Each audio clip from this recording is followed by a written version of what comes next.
भगवत गीता में अर्जुन के पूछने पर भगवान श्री कृष्ण बताते हैं कि धरती पर जिस प्राणी ने जन्म लिया है उसकी मौत भी तय है। यह एक ऐसा सच है जिसे बदला नहीं जा सकता। परंतु क्या मरने के बाद हर किसी को मोक्ष मिलता है? इसका सीधा उत्तर है नहीं। इनमें से कुछ ऐसे भी होते हैं जिनकी आत्मा सदियों तक पृथ्वी लोक में ही रह जाती है। इसका कारण है उनकी अकाल मृत्यु हो जाती है। आपने कई बार देखा होगा कि आए दिन लोग सड़क दुर्घटना या फिर किसी आपदा का शिकार हो जाते हैं और अपनी जान गंवा बैठते हैं। ऐसी मौतों को धर्मशास्त्रों में अकाल मृत्यु कहा गया है। अकाल मृत्यु वह स्थिति है जब शरीर तो नष्ट हो जाता है लेकिन आत्मा संसार में ही बनी रह जाती है। लेकिन सवाल यह उठता है कि आखिर ऐसा क्यों होता है? अकाल मृत्यु के पीछे क्या कारण होता है और उसके बाद आत्मा का क्या होता है? आज के इस वीडियो में हम इसी के बारे विस्तार से जानेंगे। इस वीडियो में हम जानेंगे कि अकाल मृत्यु क्यों होती है, अकाल मृत्यु के बाद उस आत्मा का क्या होता है, अकाल मृत्यु कैसे होती है, अकाल मृत्यु से बचने का मंत्र क्या है, आत्महत्या को पाप क्यों माना गया है। इसीलिए इस वीडियो को पूरा देखें और अपने दोस्तों को शेयर करें। ऐसे ही ज्ञानवर्धक वीडियो के लिए हमारे चैनल को सब्सक्राइब करें। देर न करते हुए चलिए आज के वीडियो की शुरुआत करते हैं और जानते हैं अकाल मृत्यु बारे में सच्ची बातें। अकाल मृत्यु कैसे होती है? मित्रों, साधारण मृत्यु के बारे में तो हम सभी जानते हैं और समझते हैं, लेकिन अकाल मृत्यु का विषय ऐसा है कि इसके बारे में कई बातें कही जाती हैं। गरुड़ पुराण के 7वें अध्याय में लिखा गया है कि अगर कोई प्राणी भूख से तड़प कर मर जाता है या किसी हिंसक जानवर द्वारा मृत्यु हो जाती है या फिर जहरीला पदार्थ सेवन करने से या फिर पानी में डूबने से किसी मनुष्य की मौत हो जाती है तो ऐसे मनुष्य को अकाल मृत्यु के श्रेणी में रखा जाता है। अकाल मृत्यु क्यों होती है? दोस्तों, अकाल मृत्यु किसी भी कारण से हो सकती है, फिर चाहे वह किसी रोग के कारण हो यह दुर्घटना के कारण। ऐसे में मनुष्य अक्सर यही सोचता है वो काश ये उनके साथ नहीं हुआ होता तो शायद इसकी मृत्यु नहीं होती। परंतु अकाल मृत्यु का कारण अनेक जन्मों में किए गए दुष्कर्म को बताया गया है। गरुड़ पुराण में इसी प्रसंग में गरुड़ जी ने श्री हरि से यह प्रश्न पूछा था। जब वेदों में मनुष्य की उम्र 100 साल निश्चित की गई है तो उनकी अकाल मृत्यु क्यों हो जाती है? इस सवाल के उत्तर में श्री हरि बताते हैं कि यह सच है, वेदों में मनुष्य की उम्र 100 साल निर्धारित की गई है, परंतु इसमें दुष्कर्म को नहीं मिलाया गया है। यानी हर इंसान की मृत्यु तभी होती है जब उसके पास धर्म कार्यों के लिए शक्ति नहीं होती है या फिर उसका शरीर उसे धर्म कार्य करने की इजाजत नहीं देता। इसके अलावा जब कोई इंसान अपनी इच्छा से धर्म कार्यों को त्याग देता है तो पृथ्वी पर उसके जीवन की अवधि कम होती जाती है। देखा जाए तो हर इंसान का कर्म ही उसका धर्म होता है। मनुष्य की मृत्यु तब होती है जब उसके पास अपने इन कर्मों को निभाने की शक्ति या इच्छा नहीं होती। इंसान की उम्र भले ही 100 साल हो लेकिन अपने कर्मों के जरिए वह अपनी उम्र को खुद ही नष्ट करता चला जाता है।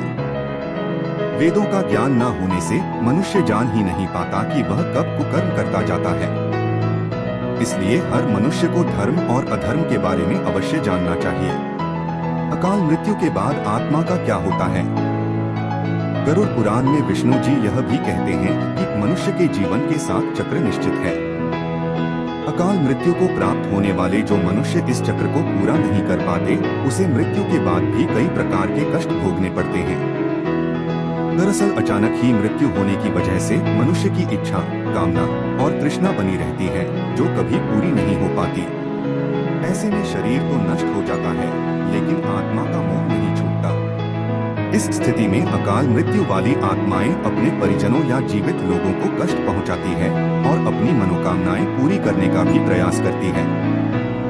ये आत्माएं प्रेत, पिशाच योनि में कई वर्षों तक यही भटकती हैं। यदि हमारे परिवार में ऐसा किसी का ही तो क्या करना चाहिए? इन आत्मा को मुक्ति कैसे मिलेगी? हम वीडियो के अंत में जानेंगे।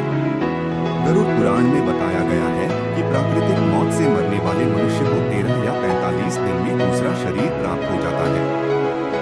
वो आत्मा प्रेत योनि से मुक्त होकर अपने कर्म तथा अगले जन्म के लिए यमलोक पहुंच जाती है। जबकि अकाल मृत्यु में व्यक्ति भूत, प्रेत, पिशाच, कुष्मांडा, ब्रह्म राक्षस, बेताल और छत्रपाल योनि में भटकता रहता है। उनकी आत्मा को आसानी से शांति नहीं मिलती। आत्महत्या पाप क्यों है? आपको बता दें कि अकाल मृत्यु में आत्महत्या को सबसे निचले दर्जे पर रखा जाता है। आत्महत्या करना पाप माना गया है। ग्रंथों की दृष्टि से यह एक घिनौना कृत्य है। भगवान विष्णु जी ने गरुड़ पुराण में इसे ईश्वर का निरादर और अपमान कहा है। वह कहते हैं कि आत्महत्या करने वाले मनुष्य की आत्मा पृथ्वी लोक पर तब तक भटकती रहती है जब तक कि वह प्रकृति द्वारा निर्धारित अपने जीवन चक्र को पूरा नहीं कर लेती। ऐसी आत्मा को ना तो नरक लोक में जगह मिलती है और ना ही स्वर्ग लोक में। ऐसी आत्मा को मरने के बाद भी सबसे कष्टदायी स्थिति से गुजरना पड़ता है। यह आत्माएं अपनी तमाम इच्छाओं की पूर्ति के लिए अंधकार में तब तक भटकती रहती हैं जब तक कि उनका जीवन चक्र पूरा नहीं हो जाता। क्योंकि यदि मनुष्य आत्महत्या करता है तो उसके कर्म और उस शरीर का ऋण पूरा नहीं होता। इसलिए आत्महत्या नहीं करनी चाहिए। आत्महत्या करने वाली आत्माओं के कष्ट को तो नहीं कम किया जा सकता, लेकिन गरुड़ पुराण में अकाल मृत्यु को प्राप्त मनुष्य की आत्मा की शांति के कई मार्ग बताए गए हैं। अकाल मृत्यु से बचने के लिए मंत्र। भगवान विष्णु बताते हैं कि अकाल मृत्यु प्राप्त मनुष्य के परिजनों को नदी या तालाब में तर्पण करना चाहिए। साथ ही मृत आत्मा की इच्छा की पूर्ति के लिए पिंडदान और दान पुण्य जैसे सत्कर्म करने चाहिए ताकि उनकी आत्मा को जल्द ही मुक्ति मिल सके। यह सत्कर्म कम से कम 3 से 4 वर्षों तक करना चाहिए। तब जाकर कहीं अकाल मृत आत्मा को मुक्ति मिल पाती है और उनके नए जीवन की शुरुआत होती है।